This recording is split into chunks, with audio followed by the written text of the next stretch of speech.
Hello everyone, we are Kenglong Group, a company specializing in steel structure workshops, warehouses, commercial buildings, high-rise residential buildings, sandwich panels and container houses.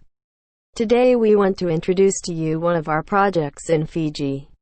The appearance, design, structural drawings, processing drawings and installation drawings of this project are all completed by our company's engineer team. This building is mainly used for tea processing.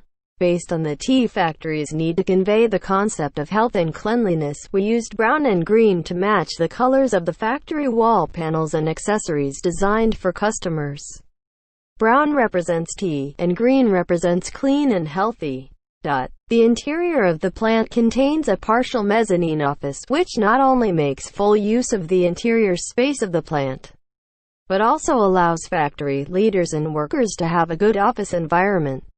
In the treatment of the roof of the factory building, in order to have better ventilation and light transmission effect inside the factory building, we have installed sunshine tiles and fans on the top of the factory building for customers.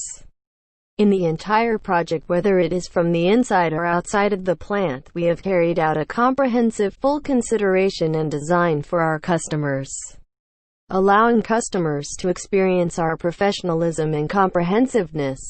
For more information, please contact us in time. We are always welcome.